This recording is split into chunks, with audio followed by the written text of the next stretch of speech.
1453. Le roi Charles VII tient sa revanche sur les Anglais qui ont écrasé ses troupes à Azincourt.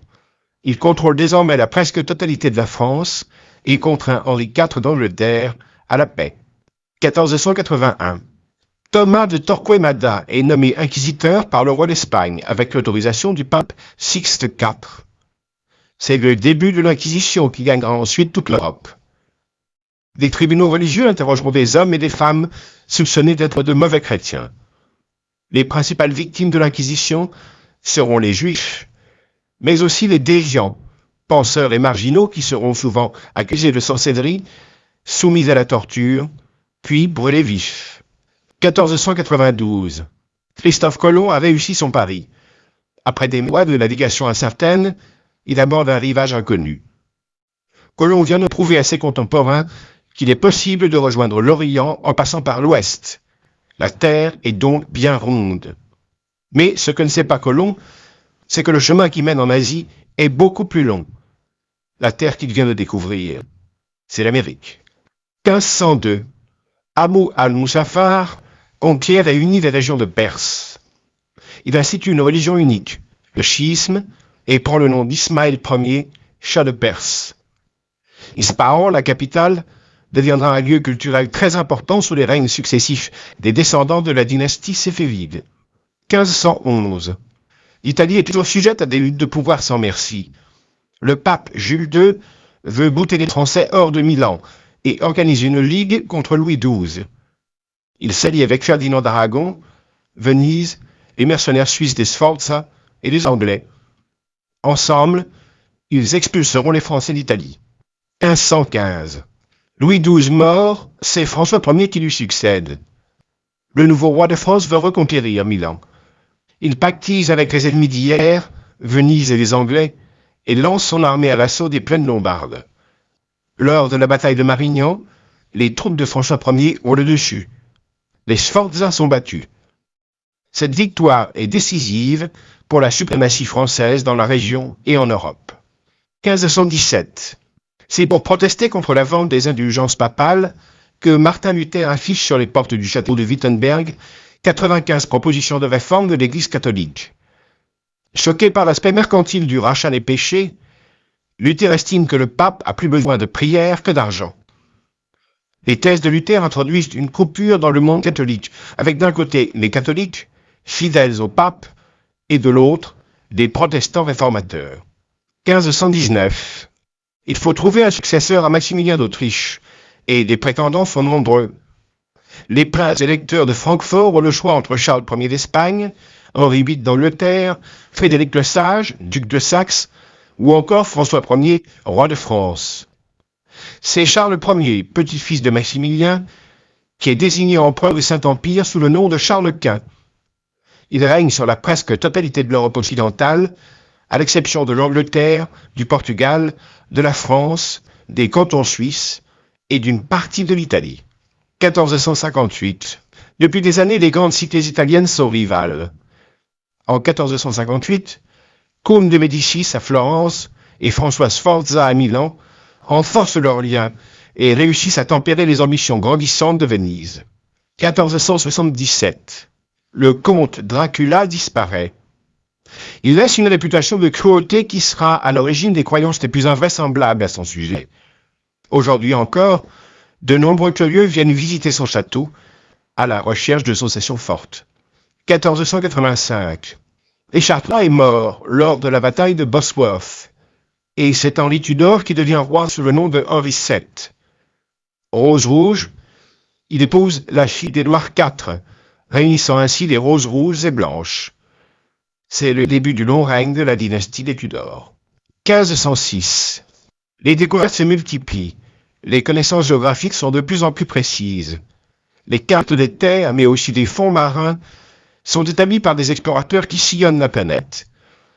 C'est l'Allemand Martin Behaim qui a le premier d'idée de mettre toutes ses connaissances géographiques sur une sphère, à l'image du globe terrestre.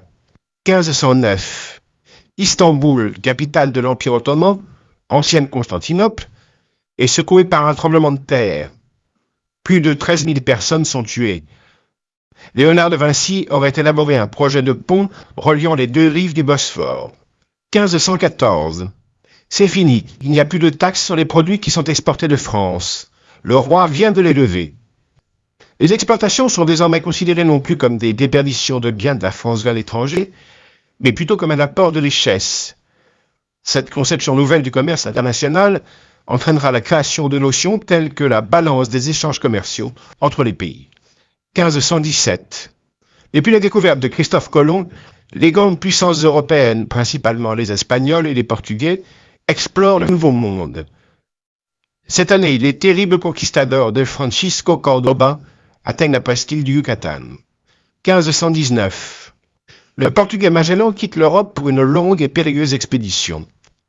Il accomplit à la tête de sa flottille le premier tour du monde et découvre un passage qui porte désormais son nom, entre l'océan Atlantique et le Pacifique. 1455. Révolution dans le monde des lettres. Gutenberg vient d'imprimer le premier livre à partir de caractères amovibles en plomb. La Bible. Il est désormais possible de reproduire en plusieurs exemplaires et relativement rapidement des œuvres que l'on avait jusque-là recopiées à la main ou gravées entièrement sur des plaques de bois. Cette formidable invention va permettre la transmission et la reproduction de la pensée dans toute l'Europe. 1470-1472. Verrocchio, le premier maître de Léonard de Vinci, réalise un monument funéraire pour Pierre et Jean de Médicis. 1493. Les Chroniques de Nuremberg restent l'une des plus exceptionnelles publications de l'époque.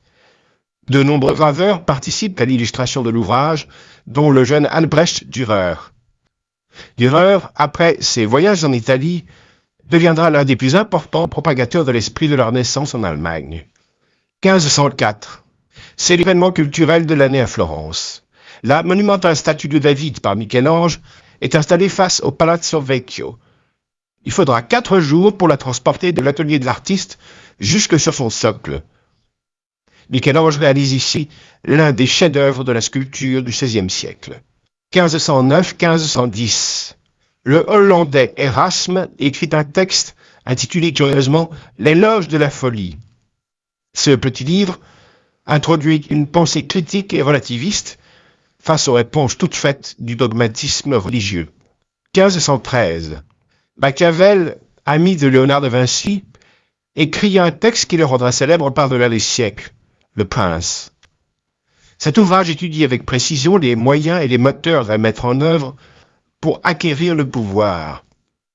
Du Prince et de ses préceptes, on a tiré un objectif qui lie la soif du pouvoir, le cynisme et l'intelligence. Machiavélique. 1516. Pendant que Machiavel réfléchit aux moyens de conquérir le pouvoir, Thomas More se penche sur la cité idéale. Son ouvrage, L'Utopie, décrit une île imaginaire dirigée par le prince Utopus. Cette fiction acerbe critique sans ménagement la société anglaise, tout en soulignant la difficulté de concevoir une organisation parfaite. 1519. L'année de la mort de Léonard de Vinci coïncide avec les débuts des travaux de construction du château de Chambord. Léonard est très certainement à l'origine de ce formidable monument.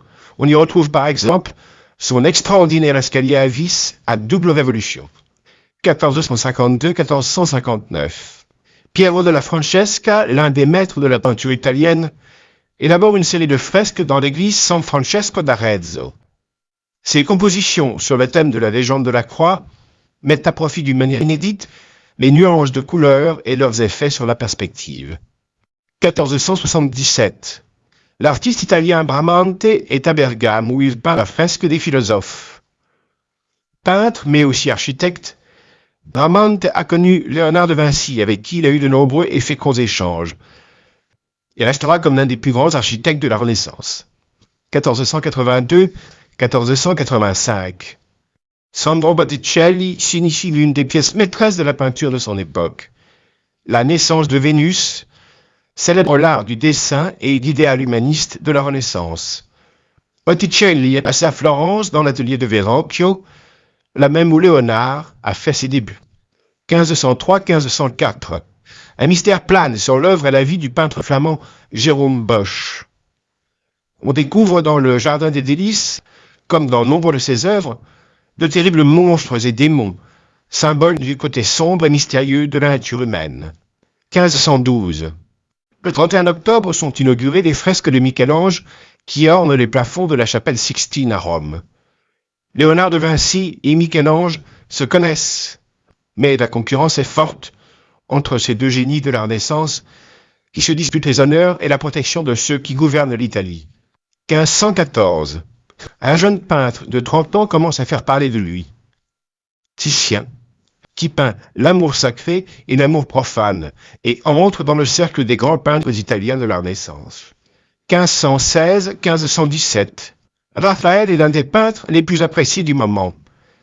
Il réalise des cartons des tapisseries de la chapelle Sixtine, qui seront ensuite reproduits et copiés dans l'Europe entière. 1519. L'année de la mort de Léonard, le Corrège peint les fresques qui décorent la chambre de l'abbesse Giovanna Piacenza, au couvent Saint-Paul de Parme. C'est un tournant dans l'œuvre du Corrège, qui est alors une œuvre influencée par Raphaël et Léonard de Vinci. 1452. Samedi 25 avril, dans un village de Toscane nommé Vinci, naît un garçon, fruit d'un amour illégitime entre une paysanne et un notaire. On l'appelle Léonard. Le jeune garçon sera élevé par ses grands-parents paternels et son enfance bercée par la nature qui l'entoure. 1468. À 16 ans, Léonard quitte Vinci et entre dans l'atelier d'un artiste renommé Verrocchio, l'un des peintres et sculpteurs les plus renommés de Florence. Très vite, le talent de Léonard fait l'admiration du maître. Le jeune apprenti participe aux travaux de Verrocchio. En 1482, Léonard de Vinci obtient sa première commande, une adoration des mages. 1482. Léonard quitte Florence et se met au service de la puissante maison des Sforza. Ludovic le Mort le prend à ses côtés. Léonard réalise alors de nombreux projets. Il est à la fois peintre, sculpteur, ingénieur et architecte. Il consigne toutes ses inventions et ses projets dans ses célèbres codex. 1500. Ludovic le Mort, son puissant protecteur, quitte Milan chassé par les troupes françaises. Léonard entre alors au service de César Borgia. Puis il rejoint Florence, où il réalise une gigantesque fresque, la bataille d'Anghiari. Mais il commet une erreur. L'enduit ne sèche pas et l'œuvre s'abîme, jusqu'à disparaître. Léonard de Vinci est au plus bas, pourtant c'est à cette époque qu'il commence un chef-d'œuvre, la Joconde. 1508. Léonard est demandé par les Français à Milan auprès de Charles d'Amboise. Il quitte définitivement Florence. Léonard réalise alors à Milan l'un de ses derniers chefs-d'œuvre, la Sainte-Anne, qui se trouve aujourd'hui au musée du Louvre. Mais Léonard devra à nouveau quitter Milan à la mort de son protecteur. 1513. Léonard est accueilli au Vatican par le cardinal Julien de Médicis. Il s'installe au Belvédère et se consacre à ses études scientifiques. Il peint aussi, mais de moins en moins. Le pape Léon X s'entoure à l'époque des plus grands artistes de la Renaissance. Léonard côtoie Raphaël, Bramante et son éternel rival, Michel-Ange. Mais la compétition n'intéresse plus Léonard. Il envisage de quitter le Vatican, de quitter l'Italie. 1516. Cette année, Léonard quitte l'Italie pour la France. L'un de ses plus fervents admirateurs, François Ier,